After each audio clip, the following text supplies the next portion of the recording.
welcome everyone. Everyone that's here, thank you for coming and being with us in person, and welcome everyone that's on the line as well. So delighted to have you all come together with us today. Special day. It's not often you have, icons, and I, I use the word lightly, but visionaries, in our industry that will speak about their journey, speak about their subject matter expertise, and kind of the cornerstone to the ACP is networking and engagement. I've been with the ACP for over 20 years now, and so it's days like this, professional development events like this that are so special. So blessed to have you with us. So my name is Dr. Bernard Jones. I sit on the ACP National Board. I'm also part of our SIG initiative. I'm not sure if you all know that, special interest groups. I chair that, and we're trying to grow that as well. Again, it's about engagement, and it's about talking about specific parts of our resilience world. So the SIGs look at different industries, education, healthcare, and we have spirited engagement and discussions with practitioners. I also want to mention our company Group C and Continuity Insights. They are integral in doing the webinars that our SIGs put out, and they're sponsoring today's webinar, and they're actually facilitating it and recording it as well. So that's good. So we'll have some content that we can always go back to, because I'm going to go back and listen to this a lot. And lastly, we're in this space at Wake Forest. I'm an adjunct professor at Wake Forest, so I was able to connect and get this space set up for us, beautiful space. And we'll have some refreshments and food after we're done here right outside. So glad we were able to get our Charlotte folks involved, come to, get together today. So, but I want to give just one more shout out to Lisa Maurer. She and I came together a while back to plan this. I'm just so thrilled with the leadership and what you're doing here in this chapter. It's fantastic. And it's a testament to have days like this when we're having this event to kind of kick things off. So I was able to make a few phone calls. I guess, do you call it phone calls now? That's a generational thing. I'd pick up a phone or I'd show up, but yeah, I don't, my kids text. Yeah, there you go. Do you know what this means? I didn't do this though. Anyway, made a few phone calls, was able to get this space. So I'm so happy we're here. And with that, I'm going to turn it over to Susan to talk about from the leadership from our Charlotte chapter, and then we'll go into our program. Hit that button there. Yeah, and then the camera should go to you. Oh, okay. Well, we certainly are very grateful to have you here. We have Vanessa Mathews here, MBA, CBCP. Your background is amazing. You're like a guru in business resilient crisis management, certainly a continuity expert. Your background speaks volumes. We're just really grateful to have you here at our first really big hybrid event. You have a global background, you have over 15 years of experience, you've got your company, Asfalis, am I pronouncing that correct, advisors. You're just a trailblazer in the field, the first woman in Georgia to achieve a degree in Homeland Security Emergency Management, MBA from University of North Carolina. Obviously, you have your CBCP. Podcast host, very sought after to speak. I mean, we're lucky to have you, and we really appreciate that you're, here with us today. Your vision, your expertise, your commitment to resiliency, we really appreciate that, because that's going to energize us in our conversation today. So, we're just hoping that, we know that we're all going to learn a whole lot, volumes from you today. So we're just really excited to have you here and to enhance our program. Thank you. Just hit the button. Thanks. Thank you, Susan. So if you have these you're seated where there's the little black kind of gadget. That allows you to, if you press it, you can talk and the camera will go to you if you have any questions. Hoping, I'm gonna have Vanessa answer some questions, talk about her journey, but love for it to be interactive as well. Some housekeeping, the restrooms, women's restroom is, when you leave here, go out to the right, and the men's room is come out to the left and down the hall. As I mentioned, right after we're done, we'll have a catered lunch out here. We'll do some networking. Yeah, we'll do what we do best. Just have a conversation and talk through. And again, with like I said, an icon in industry to kind of get us going. So today we're joined by Vanessa Vaughn Mathews, founder and chief resilience officer at Asfalis Advisors, also an adjunct professor and the host of the Business Resilience Decoded, to talk about career evolution from practitioner to enterprise influencer. So with that, I'm going to go through some questions.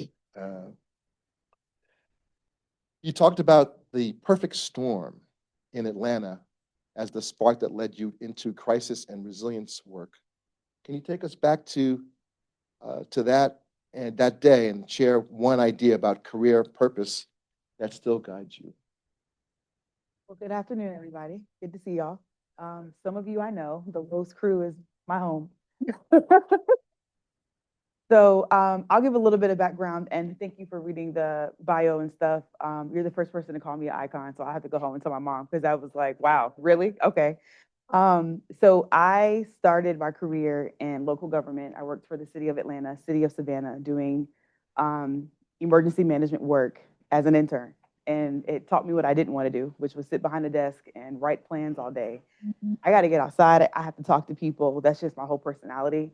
And then so that led me to the Department of Homeland Security in California, doing terrorism mitigation for the ports of Los Angeles and Long Beach. And then what I learned is that I didn't want to work for the government. No shade, but it just wasn't for me in terms of the structure. And what I learned was I didn't always know what I did want to do, but I knew what I didn't want to do. And that helped me to figure out what I was open to. So I had an opportunity to work with Gulfstream Aerospace Corporation, coming from Savannah State University, which was the first historically Black college in the nation to carry the Homeland Security and Emergency Management program, thanks to George W. And by that, I was able to become the first female. And so when I got into Gulfstream, it showed me a life that I did not know existed. Who's buying $65 million planes? Who's servicing those planes? Who's getting the engines for those planes? How does it work from a supply chain perspective to bring in parts from Tel Aviv or Wisconsin? Or if you could paint a Honda, you cannot paint a Gulfstream. You can fly a Delta MD-88 or a Boeing 737. You cannot fly a Gulfstream. And so business continuity came into play, because as they began to expand their portfolio, we had to figure out, well, how do you get talent in Savannah, Georgia, which is south of Atlanta, and it's hot and it smells like a sewer because we had a water plant there.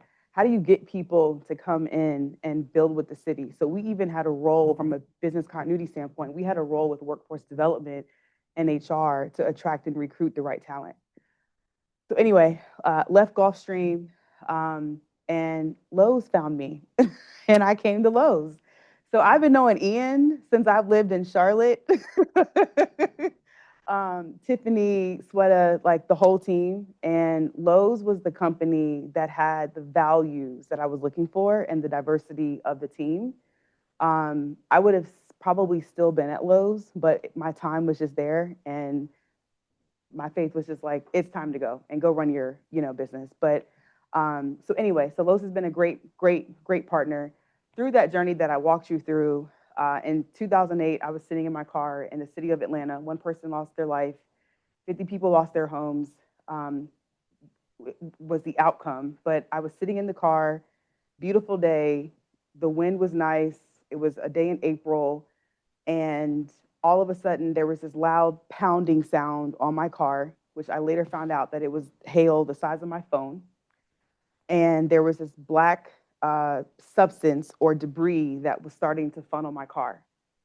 So in my mind, I'm like, did a bomb just go off in downtown Atlanta? Because I don't know what this is. And next thing I know, windows burst out of the windows, glass goes everywhere, and my car rises off the ground while I'm sitting in the car.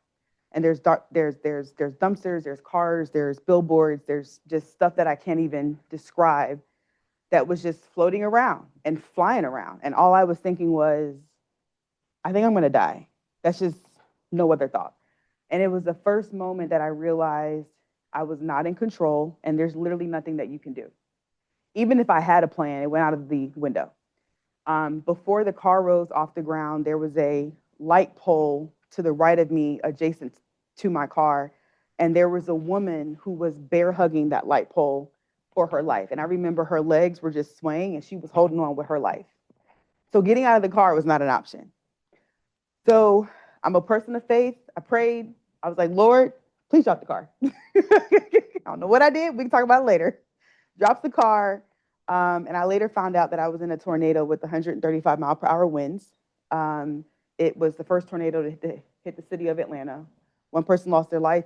50 people lost their homes. If you're familiar with the West End, the Sundial restaurant that spins, it was dropping and glass was falling 6 weeks after the tornado. Streets were shut down. Businesses were shut down. And it was the first introduction I had into, oh, this is a crisis. This is an emergency. And this is how it reacts or shows up for different people.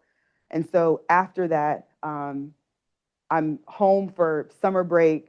Atlanta Fulton County Emergency Management is in the basement of a federal building in downtown Atlanta. So I put on a suit, I went and got some resume paper, and I knocked on the door without being asked to show up, which is me.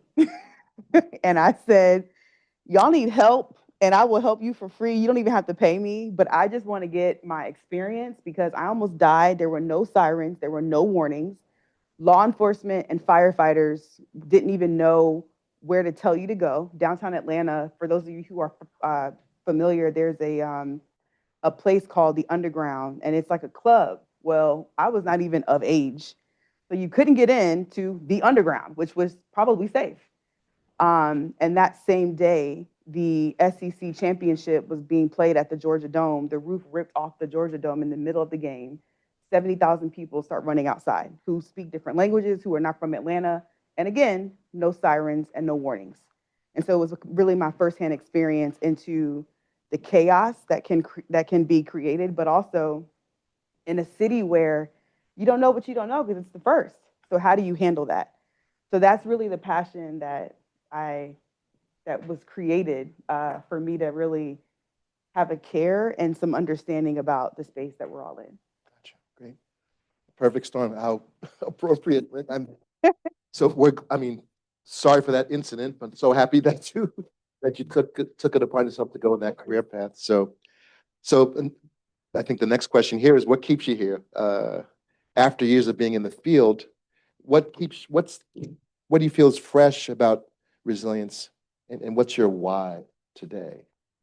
Yeah, that's a good question. So I was like looking at these questions that they gave me last night. I was like, these are some great questions. I hope I have a good answer. So my why, I think, has evolved over time. So I'm now, I think 15 or so years into this career. I came in single, out of college, living life. I'm married. I have an almost 2-year-old. And when I say, hey, I love you, he says, no. Everything is no, and it's a tantrum on the floor. And then I'm pregnant with our second. And so now I'm expecting. And so I will say that life and experiences and just different people I've met through my journey have helped me to evolve into, well, what do I really care about? Vanessa Mathews cares about generational wealth and building a legacy, period. The vehicle of which I do that is resilience and Asfalis. And I'm very passionate about this industry and this space. I was talking to a customer the other day. I don't think you get into emergency management or resilience to become rich. You get into it because you're passionate and you genuinely care about people. And that has to show through everything that you do. And so my why is that. But secondly, because I am passionate about the space and just from what I observed in my career, um, core values are a big deal to me. And it's been a pillar of my business. One of the things I learned from corporate America is it's one thing to have them on the wall. It's another thing for there to be accountability about the values. So that's one thing. The second thing is I met so many people like an Ian and others through my journey where I wanted to be in a place where people who are diverse from where you live, where you're from, your background, whatever, that you are respected and valued for the work that you do and your contribution, no matter what your title is and what people call you. So that's been very important. And then thirdly, adding value has been a really big deal for me. And now on the other side of the table as a business owner, it's extremely important. But those are the three things that really drive, you know, why I do what I do, why I move the way I do, and why I built the type of company that's taken me 12 years to be able to build. Excellent. Great, excellent. Oh, switching gears, let's talk about your ascent to executive CEO from individual contributor. What mindset had to change as you moved from individual contributor to executive decision maker and founder? Everything. Everything. Animals, right? So I remember I transitioned out of corporate 2016, fourth quarter 2016 was my last time at Lowe's. And then 2017 was the first full year that I was a business owner. Or no, I wasn't a business owner. I was trying to figure out what a business owner was. Let's be clear. And so in my experience, when I started my business, there was this thrill and this excitement and this energy. And it's just like, oh, it's new. And, and it's like this facade. It's like, oh, you can do this and you're going to do this and you're going to make this and everything's going to be fine. And then I was living off my 401k, off of my savings. And I had never experienced having to call home and tell them I couldn't afford to pay my rent. And then I was like, oh, well, that facade went away real quick. And my daddy was like, my parents are boomers and they old school. So my dad was calling my mom like, what is wrong with her? Why? Girl, if you don't go back to corporate, they are stable. They are consistent, okay? Every 2 weeks. Predictability. But for some reason, my parents believed in me, and that gave me hope too. So a few things that had to evolve over time. One is my confidence had to shift, and that took a long time. I had great leadership at Lowe's and at Gulfstream, but what I remember about Lowe's specifically was when I came in, the program wasn't where they wanted it to be. And we had a leader that said, I don't know how to do what you and Ian can do, but I know how to get you to the people who can help us to grow this program and that will drive accountability and support. So you're going to have to go talk to 22 senior vice presidents across Lowe's corporate, and you're going to have to sell resilience, BC, and crisis management. And I was like, oh, okay. Great.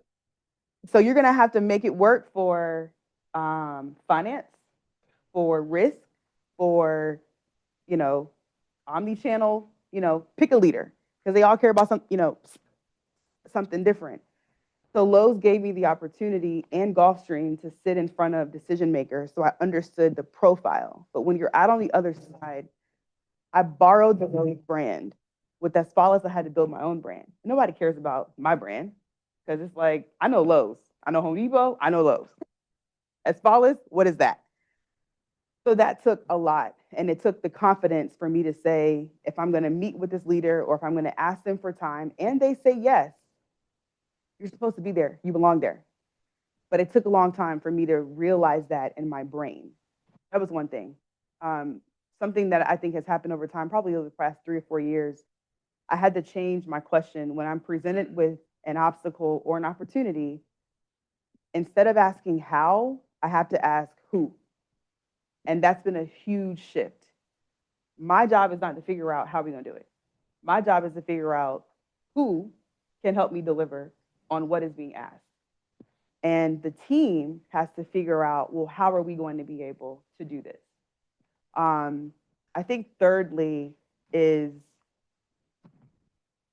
the shift that happened over time of moving from a, you know, as an individual contributor, you get it done. You execute. You are the technical delivery. You know the details. And I'm now in a place, it probably took 5 years before I was not involved in producing or developing the work or the deliverables. So to now have to like, hey, I'm not the best person. Like, and at this point on my team, I'm the worst person that you want to do anything related to business continuity except for communicate it to executive leadership. I can do that. But anything that happens before that, you don't want me involved. But it took time to be able to get there and to have the capacity and the resources and the systems in place to be able to be in a position where I could hire the right people, bring in the right, folks, and then have the infrastructure for you to be able to manage that appropriately. Gotcha. Even before I get to questions about Asfalis, that takes a leap to go from that to developing your own company. So I applaud you. That's not a trivial thing to do.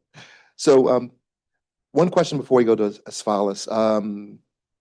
Your bio mentioned you founded Asfalis after recognizing a gap in how organizations handle crisis versus how they plan for it. Any specific moment or case that you can talk about that, around that, how organizations are not able to handle crisis and plan for it? So you might already said one, but sorry. Yeah. So the big thing for me was I felt like at times we try to put a square peg in a round hole. And I was like, there's just got to be another way. And I can't promise that I figured out the other way. But to have flexibility for how you can do what you do was really, and I get to manage or I get to control the environment of, well, how do I want to do it, right? So for example, one thing that we've done very differently is when we do tabletops and exercises, from my experience, they're kind of done the same way, which there's an outcome, right? And if you follow Homeland Security standards, then there is a process. I don't love necessarily everything that FEMA gives us as a playbook. I think it's a great framework, but I would like to pick from 20% and leave the 80. So one thing that we've done is we've brought in disruptive innovation and design thinking teams. We've brought in graphic facilitators that help us to represent the work that we do to our industry. So one thing that's been standard, you have an exercise, you have an event, you developed an after action report. I have a client that, quote, said, we will not read the AAR, we will not execute it because I don't have the budget or the staff. So you can write it, and it's a deliverable, thank you, but it's going to sit on that shelf. So then I said, okay, well, how do I make you read what you need to see so that when opportunities come for you to change your budget, for have strategic conversations, instead of you looking at 30 pages, I can give you a picture that tells the story to help you communicate that. That's one example of something different that I feel like we've been able to do differently, as opposed to just kind of inheriting what the industry says you should do this. And then secondly, I would say from a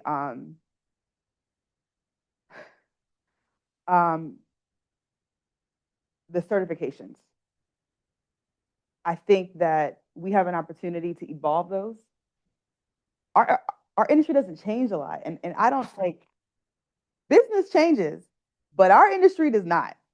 And we have a customer that just got one of their employees certified in business continuity. And their comment was, so there is, you know, pick a certification. There's their name and how they certify you. And then her response was, and then there's the Asfalis way for how you do business continuity. And then there's the client's way. And the client's way is her boss. And she said, and what you guys see and how you view business continuity and your approach is very different from the expectation for what happens over here. And what I mean by that is, now that I'm a business owner, my everyday customer that I'm surrounded by is my buyer, who is the chief operating officer or a chief financial officer. Sometimes it's the chief risk officer. So when they come to me and tell me whatever problem that allowed me to sit at the table for them to consider our services, what I have to think about is how can my resilience analysts and technical experts, how can you deliver a solution that answers their problem? And a BIA is not an outcome. That is a deliverable, that is a milestone, but that is not the outcome. And so when I talk to my team, once we get the scope of work, we're all a part of the process. We have a what we call like a blue team review, where we kind of talk about, let's just be clear about how we're going to approach this work based on COO's outcomes and what they're trying to get accomplished. How are you going to deliver this work so that it meets that? And I think that's a big gap that we don't do in this industry. It's like we focus on what we know, which is the technical stuff. But when I sit in front of those clients, I tell my team, you can use the word BIA one time. And after that, don't say it again. I need you to break it down to my 2-year-old so that he understands, oh, so we're talking about thresholds. Yes. If you don't have a baseline of a threshold, then how do you know? Right? So those are just different ways. And so for that, that's an example of, like, from a messaging standpoint, what we've been able to adjust, but also the mindset of my team. Most of them would say, you are going to be stretched at Asfalis because there's a certain level of quality and a standard that I require just based on what I know that it took to be able to get to where we are. Great, excellent. Yeah. All right, I'm going to give you a break. You Thank ran you. 30 minutes. I'm going to switch gears now. Grab some water. I want to know, just learn about who's in the room. So name, title, company, and then we'll do the same thing with the folks that are on the line. So you can chill for a minute.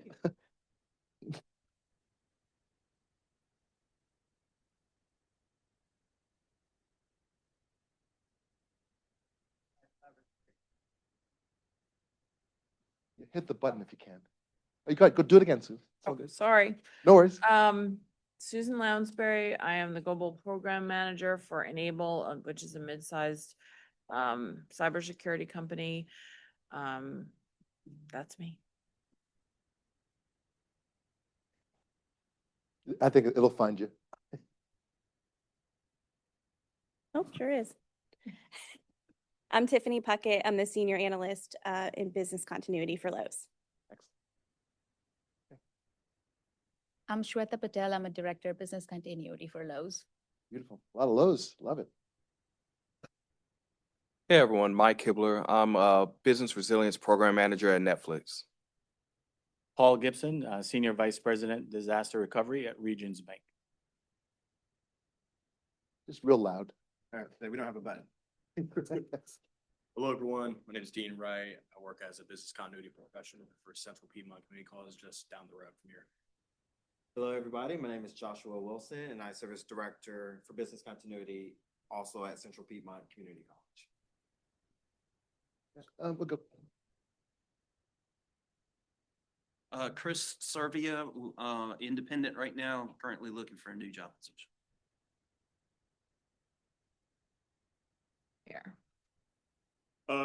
Kelvin Brim, Chief Brim, retired firefighter with the city of Charlotte, now co-founder of Stozaic. We are a unified crisis command and workforce resilience consulting firm. Beautiful. Great.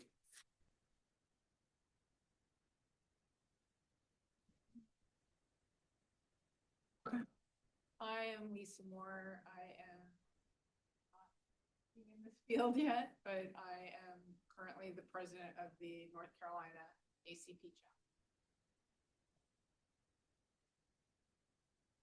Ian Adams, Manager of Business Continuity at Lowe's. And I will put a piece in there. I hired Vanessa at Lowe's. Thank you. I did, and Hibbler and Tiffany. Got a family here. This is great. So Neil, I'm not sure how we can coordinate. Love to hear who's on the, who dialed in. Bernie, unfortunately, we don't have the capability to open the mics for anybody who is on the attendee. I can give you the names though. Please, yeah, give us the names, Okay. yeah. And apologies if I have mispronounced anybody here. We have Billy Vuzumuzi, Brian Love, Craig Sewell, Dale Britton, Elizabeth Arjun, H. Kanjar, Hamilton Espezim Neto, Heather Mavor, Larry Hild, Nick Vincent, Robbie LaRocca, and Sarah Clay. Great, thank you, Neil. You may know some. Sure. Well, I'm sure they want to know you. They know you and they want to know more about you. All right, great. Thanks so much. Again, I always say the cornerstone to the ACP is we just network and engage and feel comfortable talking about, some of these difficult topics. So all good. All right, one last question about Asfalis. Then I want to get into education. So again, you talked about your personal mission for Asfalis. Real specific, what first two systems did you build and that you built that made your growth sustainable? Two systems. Well, getting paid was one. Beautiful. That was the big difference. Was I have learned that you have to teach your customer how to get you paid. And oftentimes the customer doesn't really think about, okay, let's do this and here's how you start. Okay, well then my follow-up is, so how long does it take to navigate your procurement or your finance and accounting process? And then that's when they're like, what? So it's like, I have to understand, how does the check clear so I can pay my team? And they're just focused on the start date. So we got to help them work backwards. And that took some time to figure that out. And then the second system, which is a system that I had to figure out because I failed and had a whole business crisis, but how to hire the right talent and how to weed out people who are not the right fit. And that took time. What I loved about corporate and government was that everything was set up and established. When you start a business, you do everything. Any template, any form, any process, any checklist, you create it, whether you know how to do it or not. And you do it until you don't. I'm sure that initially that could be really challenging. Again, trying to make payroll as well. So, all right, let's talk about education, credentials, and continuous learning. You were the first woman in Georgia to graduate with a degree in Homeland Security Emergency Management. How did that experience shape your confidence as well as your network? So that's an interesting question because I don't know if it did either. I think it's just always been a highlight and oh, that's interesting. Well, that's pretty cool. I didn't know until the day I graduated, honestly. They said it, and I was like, really? Like, no one told me. But what it did do is because I was the only female in my graduating class, I think it might have been less than 5 of us, which says a lot about the industry. Other women who were in that same program, it did allow me to build a lot of relationships with people and become a mentor while I was being a mentee, and help people to also navigate the path of how do you get your first start, or once you're in your first start, or, for some people I've met, hey, I'm in emergency management, but I want to move to business continuity.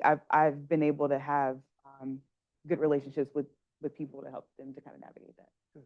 Excellent. That's significant. I mean, like you said, it probably didn't hit you when you were told that, but again, kudos. Sure. It's all good. How did you decide to pursue formal credentials versus building your portfolio proof through your work? So I guess, how did you steer yourself toward MBA, CBCP? Yeah. Well, I really wanted to be a lawyer. Actually, in high school, I was in this class, and when I went to school, in my classroom, it was set up like a law or like a courtroom. So I was being groomed to be a lawyer. If you know me, then you know why. But then the type of law that I wanted to practice, I wouldn't be compensated at the level that I really wanted. So my mom ended up finding this Homeland Security thing, and that's how I got into it. And then I had a professor who was just awesome, and she taught me a lot. And so, can you repeat the question? I'm sorry. Oh, just the fact that you went toward MBA and credentialing. Yeah, that's important. But what kind of drove you to do? So when I started in emergency management, I felt like I understood the whole federal government understanding, but when I got to corporate, business was different than what you learned in the classroom, and it was drastically different than what I learned in local and federal emergency management. And so that forced me to really pivot and to better understand how do you apply everything that you've learned, but move it to a manufacturing company that has a global operation. So that's where the certification in business continuity came into play. And then secondly, I've always been very business minded. So the MBA was important to me. I wanted to round out the technical experience. And then also, have a benefit from a institution, from a business perspective, and just the alumni networking as I continue to navigate my career. So over time, what Asfalis has grown into is we focus on our vision is to be best in class and helping organizations prepare, respond, and recover from disruptions. From our industry perspective, we do resilience, we do crisis management, we do continuity, we do risk. And from a client industry perspective, we worked across the board, but we've honed in on transportation. So if you move people or goods, you're a prospective customer. We focus on tourism. So in Charlotte, the Charlotte Regional Visitors Authority is a great client. They manage the convention center, they manage the Spectrum Arena, they manage the Bowplex, and so they're a great customer of ours. And then we've recently branched into sports and entertainment, just given the current climate in Charlotte and all of our sports teams. Prior to that, we were in Clemson, Arizona State, Kaiser Permanente, you name it. And what I learned is when you have a nimble team, it is hard to be best in class across 20 different verticals. If you want to go deep and really have true expertise and understand that your client's not going to teach you their business, it forced me to pivot and focus. And so we've been better served in this space. Excellent. Yeah. Very good. Very good. What does your personal learning stack look like? Mentors, reverse mentoring, courses, communities, any habits others can copy? Yes. So all of the above. Beautiful. I believe got time later, we can kind of sit and chat, help a brother out. I definitely have mentors for different parts of my life of, okay, I need a mentor for how to be a mom. I need a mentor for how to be a better wife. All those things. My husband and I are in our marriage ministry at church. And so we're surrounded by, we couldn't afford marriage counseling. And my dad's like, well, what's wrong? I'm like, nothing. That's why I want counseling. But we wanted to be surrounded by people who've been married for 10 years, 20 years, 30 years, 40 years, who still haven't learned how to communicate. So we have that as a part of our network. I have coaches. I brought on an executive coach. I didn't even know what that was until probably 5 years in the business. And then recently, so here's a habit that I've done recently, is I mapped out my network. So what I learned is that there's levels to relationships. And in my business, no one's gonna buy from me unless you trust me. So what I learned recently was, well, there's levels to trust. So how do you get there? So I've kind of mapped out, like when you meet somebody, you have awareness. I know you, I know your name, you don't have to prompt me, right? So me and Joshua met on LinkedIn and he came in today, he's like, Vanessa. I'm like, hey, how are you? Step 2 is credibility. Are you credible? Another way you could say that is, do I have confidence in you and in your capabilities for you to be able to deliver? Step 3 is trust. Do I trust you? And so if you think about people who trust you, how do you know that they trust you? They probably ask you questions that they wouldn't say out loud, and they ask your opinion, and that shows you that they confide in you from a trust perspective. Step 4 is advocacy. Will you advocate for me? When I'm in a one-on-one with you or when I'm talking to you, has that person ever said, I need to introduce you to so-and-so? Which I've also learned, you have to teach people how to introduce you, right? Whether you're in a business or whether you're an entrepreneur, either way. And then the 5th step is partner or champion. Do I go to bat for you in rooms that you're not in? And even when you fumble, will I stand up for you? And that's different. And so what I've had to learn is I recently mapped out, okay, based on our customers, based on my overall network, what's my relationship score with those?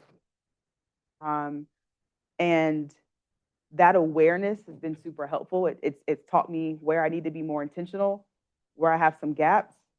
And also, it also taught me where I thought I had a lower status with people. It was like, oh, I'm better in this relationship than what I thought that I was, but I didn't know that until I started to pay attention to this path that I kind of mapped out. So, Gotcha. Yeah. Excellent. Oh, and then, sorry, what I've also learned that's I think can be repeatable is when you meet with the people in your network, do your work before you come back to them.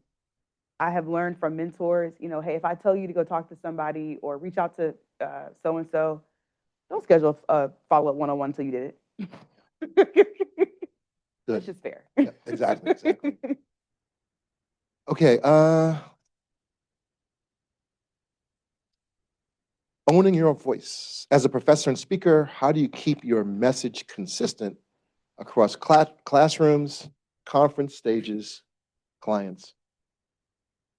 Yeah, so I was a professor for 2 years at my alma mater, and I am no longer because that is really hard work. Where? Savannah State University. Yeah, and I loved it, but it was a lot. My hat's off to professors. Don't get a lot of love, but thanks. Get a lot of grief. You guys do work. So what I've learned over time, you can have the right audience, but if you have the wrong message, it will not go anywhere. Or you can have the right message and you're in front of the wrong audience. And it again will not go anywhere. And so coming out of my crisis in my business hit me in 2019, pre-COVID. So quick story was I hired the wrong person. I didn't have core values in place. I allowed somebody to stay longer than they should have. And the 4 new clients I had, I lost all those clients and I went 365 days with no revenue. So imagine being told no as an only child for 365 days consistently. So then I lost my hope, I lost my faith, I lost my confidence. And then I didn't know how to rebuild from here because I know Homeland Security and Emergency Management. That's what I know. I know resiliency. I do not know how to recover from the situation that I've created for myself. So when COVID hit and the rest of the world was in a crisis, I was like, I just got out of this. So this is great. And then now people started to understand what I did. But what I also observed coming out of that was when I was in this Charlotte network, right? And a lot of the companies you guys work with and talk to, I kept saying to my buyers, the CFO and the COO, resiliency, crisis management, emergency management. And they're like, yeah, okay. Right people, wrong message. And people will never buy what they don't understand. Even if you're trying to buy or change, alter your career, they're not going to do it until they understand. And so that's been a painful lesson. It's having the right message, and then also just the tone and the delivery of the message based on who the audience is to it.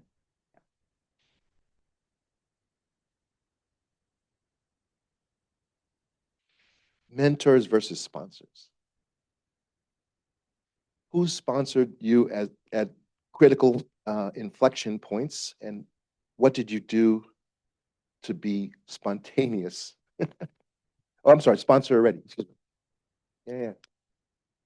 I guess, yeah, sponsors versus mentors. So when I went through my crisis in 2019, I received a phone call from somebody who had built and sold a tech company in Charlotte. They sold it for millions. They retired at 40. And I was like, God, I want to be him.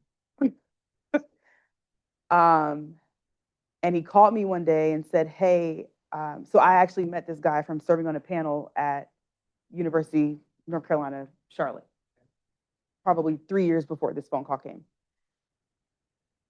And he said, I have an opportunity. The city of Charlotte has this, through the Charlotte Regional Business Alliance, they have this trip that they do every year called Exploring Economies. And it's an inner city visit where you take 150 of Charlotte leaders. Every company that's in this room is represented there. And these 150 leaders that represent all these towers go out of the town for 2 or 3 days. They fly on a chartered plane. That's changed since then. And you spend time with the movers and shakers of Charlotte. And so I can offer you access into this program as a small business owner. And it comes with an opportunity for you to join this program called Entrepreneurs Organization Accelerator to help you scale your business to higher growth if you want to scale. And that's a decision that people have to make. You want to scale or do you not? Because those are big decisions. So anyway, he starts telling me about all this stuff, and I'm sitting in Chick-fil-A in the drive-through line with my fiance at the time, husband now, with negative 80 cents in my account. Just low. And it was May. We were going to my mom's house. And so I basically told him the story that I told all of you guys about how I got myself into this crisis where then I also had no money. And then on top of that, I wrote checks I couldn't cash because I didn't know how to read my profit and loss statement on my balance sheet. So I owed $50,000 to other small businesses in this community, and I could not pay them back. Had no plan of how to pay them back. And by the grace of God, they never charged me interest, and they never smeared my name through the mud. And so he's telling me all this, and I tell him this, and I'm like, so I'm gonna go out of business. I've already wrote up the paperwork to dissolve the company. I'm just waiting on my least non-emotional day so I can sign it and submit it to the North Carolina Secretary of State, and I'm done. So he said, okay, well, give me a second and I'll call you back. I said, okay, whatever. And it was only, he was asking for $3,500, which is not a lot of money in the grand scheme of things. But when you have negative, it's a whole lot of money. So he called back and he said, I don't know you well. I sat on a panel with you. I think you're smart. I think you got it. I think you're passionate. But I also don't think you don't know how to run a business. I'm like, ding, ding, ding. And he said, but I believe in you. So I'm going to help you. I just got one question for you. I said, what's that? He said, are you going to quit? Because I'm going to hold you accountable. But are you going to quit?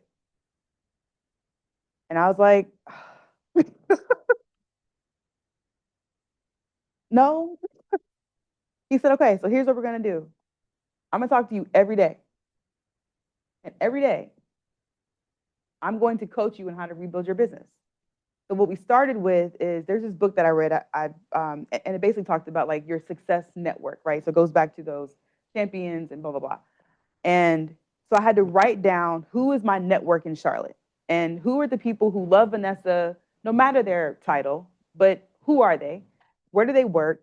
What can you ask them for? Is it can I come speak at ACP? Is it, and then who are people who can make decisions or who can influence those COOs and those CFOs that you need to talk to? So I made this list, and then he said, all right, so you're coming up on a conversation with CEO so-and-so. Run the play. What are you going to say to him over lunch? And I'm like, well, no words. So anyway, I say that to say he honored what he said he was going to do. And I remembered when he was driving to pick up his kids and he was sitting in the pickup line at school, he would call me and he would say, you got 20 minutes, run the play. Here's my feedback. Here's how you're going to say it. Here's what you're going to change. And I was like, well, I don't look like you, and you're a white male. You can say it like that. And he was like, you gonna say it like I said it, and you gonna stand on business, and you gonna shut up and then be quiet and see what they say. So he taught me also to say out loud what I wanted to say, but I just didn't have the words because you don't know what you don't know. So he did that for a year. And I always look at people like, you don't have to do that. You don't have to do those things. That is a choice that you make. But he made the choice. So then over time, when that relationship grew, my business got out of the crisis that we were in. And over time, he then moved into the sponsor role. Okay. So he's in rooms in Charlotte. He's on boards. And when they say, well, hey, we need this, or we need a small business owner that can do that, my name comes up, and then I'll get a phone call from somebody, and it's like, oh, Brian told me I should call you. Okay, well, whatever Brian say, I'm gonna do. And so, how did I get there? What I learned was you cannot get help from your network if they don't know how to help you. And I was so embarrassed to have failed to have a resilience company that goes through its own crisis. But my coach told me, well, if you don't go through a crisis, why would I pay you to take me through mine? I want to know that you actually know what this means and that it's bigger than my balance sheet. It's about my people and my staff and my customers. And so that was a big lesson in being vulnerable. But I have which probably for a lot of people who are overachievers, it's hard to admit that something's wrong. It's hard to ask for help. But I was in a place where I really didn't have a choice. And had he never called me, I probably would have gone out of business. Wow, gotcha. Yeah. So you might have already answered this, but a good segue here, community leadership. You've been recognized among Charlotte's 50 most influential women. What doors did that open, and how does that help you pay it forward? You might have already talked about it, but. I don't know if it's opened any doors, but I will say the things that I care about in this community, affordable housing is a big deal. Over 130 plus people, depending on which stat you look at, are moving to Charlotte a day. Over 34,000 people are unhoused in Charlotte. So somebody somewhere, and maybe somebody that we work with, don't have a place to live. And then on top of that, when I moved to Charlotte, Charlotte was 50 out of 50 for upward mobility. So if you were born poor in the city of Charlotte, there was a 98% chance that you would die poor in Charlotte. That number has since raised from 50 to, I believe, they're in their 40s, maybe low 30s. But when you look at Charlotte as a #2 financial services institution, I think in the world, and the fact that we have mobility issues, that's a problem. So some things that I've done, I've been on the board and served with the National Black MBA Association. I've worked with PNC, Bank of America, Fifth Third on developing programming for seniors who own homes, whose grandkids may not take it over. And how do you reduce yourself from predatory folks who call and want to offer you 50 grand, and it sounds like a lot of money, but to be realistic, you're never going to live anywhere for $50,000 in Charlotte, so don't take the money. Or if you do, be strategic about what you do with the money. I've talked to and interviewed as a part of that, the Thirsty Beaver, if you're familiar with that, on Plaza Midwood. It's a dive bar, super small, and he didn't sell. He's a Charlotte native, and he didn't sell. And so that apartment complex and that developer had to figure out how to build that building around the Thirsty Beaver because he didn't sell.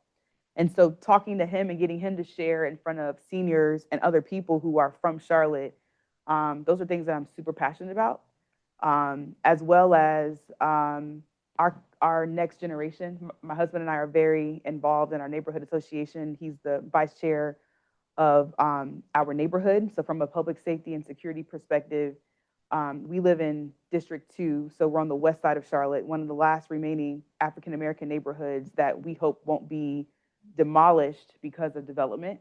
And so when you know, 80% of our community don't own their homes. So from a control perspective, it is what it is. But for those who do, how can you make sure that, you know, that the fabric and the DNA and the culture and the history of Charlotte, that it's maintained? Because one of my gripes with Charlotte is, we were talking about this, like, I grew up in Atlanta, and Atlanta is for the culture. Like, as soon as I hit 85, I feel the energy from the interstate signs to the leaders that have been recognized, and the way that Atlanta tells its story from a civil rights perspective and its contribution to American history. Charlotte doesn't do that well. You don't know your history. There's things that have been torn down. You can't walk across the street sign and know what was here previously. And those things really bother me. So those things I'm heavily involved in, which is why I do support some of the political candidates here and their run for mayor and or city council. I'm pretty involved from a campaign management standpoint behind the scenes. Excellent, beautiful. Yeah. So just being mindful of the time, we're coming up close. Would love to, I'm going to find a few more nuggets, but before that, any questions from the audience? Anything you wanted to ask Vanessa? And then I would love for the leadership of the chapter to also come up and be acknowledged as well. So yeah. Thank you so much for being here today. My question is, as you and your team work all across Charlotte and beyond, are there any threads that you're seeing? As you know, as we know, resilience moves very quickly. Are there any threads that you're seeing that your customers have deep needs for? And can you speak a little bit to that and how your team is pivoting as those changes come about? Yeah, good question. So I'll provide context. We work with middle market companies. So if you have 100 employees or more, if your revenue is somewhere between 50 million to 3 billion, you're typically the ideal type of customer. Which means that a lot of the things that we do is an underdeveloped capability. It's not something that they do well. They do public safety and security well, but other things, not so much. But in terms of, you know, I think you're at, yes. So the structure around risk management, third-party compliance, it does not exist in those organizations. So we have to bring a level of awareness, which means that there probably is not a system in place to track emerging threats or risks. But overall, from a capital improvement perspective, a lot of our clients are concerned because through some way, shape, or form, they are receiving federal or state dollars for capital improvement. And when they are thinking about, do I build a new runway or do I build a new building because that's going to help me to enhance my revenue, based on what's happening with the federal government and not knowing, well, am I going to get the money and when am I going to get it? That has created a lot of challenges for them to be able to strategically plan. Geopolitical risk, the culture of the world is shifting. Who we play nice with, who we don't, that just kind of, you know, it just swings. That's a concern based on maybe who their customers are, where they're getting their assets from. Those are two high level. Yeah. Yes. Thank you so much for sharing your journey with us. My question is around, I think you mentioned the crisis that you had in 2019 around, you understand resilience, you understand business continuity, crisis management, but that shift from being the resilience leader to CEO that comes with understanding finance, owning your business. You mentioned some examples, but would you kind of, shed some light on what had to shift internally in terms of it's not just a mindset, it's a knowledge too. It's a lot of knowledge that you have to understand the balance sheet to be able to make sure the HR, because you have everything now. So what tools that helped you get there? Yeah. The number one tool that helped me is when I joined that EO accelerator group, the entrepreneur group. You had to start every meeting. So I was surrounded with a peer of business owners who were like me in like a professional services type of business, and who had similar revenue. And you had to start every meeting with, what are your KPIs? And it was a 5-minute update. You cannot go over. They're big on time. So the balance sheet showed me what I had. The P&L showed me where it went. And you had to be able to tell that story in less than 5 minutes. And you also had to be able to pull out, what are the KPIs that you use to measure? And so I've had to bring that forward with my team because, again, the certifications don't teach us this. So I tell my team, okay, well, you're going to go meet with client so-and-so, and the C-suite's going to be there. Have you looked at the P&L? Have you looked at the balance sheet? If they're publicly traded, did you read the 10K? And they're like, what? Well, I don't know what that means. Okay, well, we'll spend time to coach through it, but you have to know, how do they make money? How do they lose money? At the end of the day, none of us has a job if our companies have a negative net income, because they're not going to finance us. They're just not going to do it. And COVID was proof, right? So that was a big deal, is establishing what the key performance indicators are. And then I also had to change my culture to every job description has a set of KPIs. And I track leading and lagging. So I know by the day or by the week, but I also can look back over time and drive accountability. And so those were things that's just one example.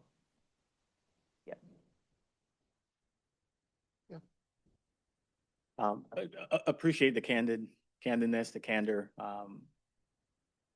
For many of us, we work in the corporate world, and those are great insights that you shared as to what made you successful in your business, growing your business.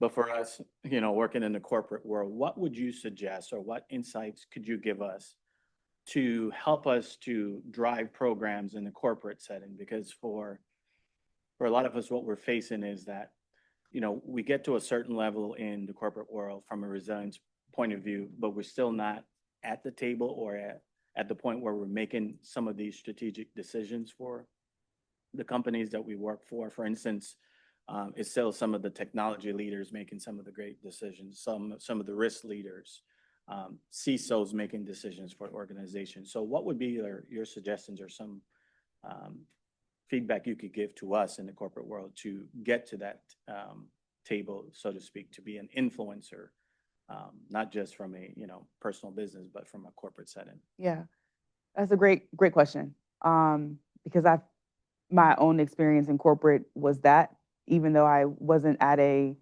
sweater level, I understand and empathize with that.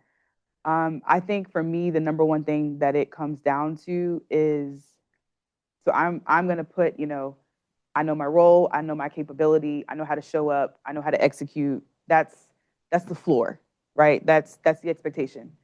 From my perspective, it's relationships and it's social capital. Another question that was on the list that we didn't talk about today, but in terms of the learning stack, one of the podcasts that we did on business resilience, Decoded, with James Green, talked about, is your ladder against the wrong wall? And also recognizing the temperature in corporate, and if things have shifted, does that mean that I also need to plan for a shift? So for me, it's relationships and social capital. It is based on the leaders that are at the table. What's my social capital with them? What's my relationship score? How do you view me? How do you value me? Do you see me as credible? Do you see me as trustworthy? What is what is it that you care about that's coming up when you give these report outs? What do I see as an opportunity that's missing? And how can I partner with you, collaborate with you to help you to understand how to better utilize me and to be effective? I had a meeting with a prospective buyer a couple weeks ago, and I said to him, my goal at the end of this conversation is that you know how to use me. You know when to call me and you know when not to call me. And I think just being very clear with people of my intent is to kind of build a relationship, to have a one-on-one, but I also want to be clear that you know how to effectively utilize the things that I do and the data that I provide that can add value for you in your seat. And I think also repetition matters. So not to get into politics, but one thing I think that America should pay attention to is the last election was won by marketing and messaging. Whether it was true or not, whether you liked it or not, it was marketing. And there's something to be said about being consistently consistent and staying on brand and having the same message every single time, because we have short-term memory and we forget. And I think that is one way to kind of think about that. And I can share more probably after. Yeah. Okay. Perfect. Thank you.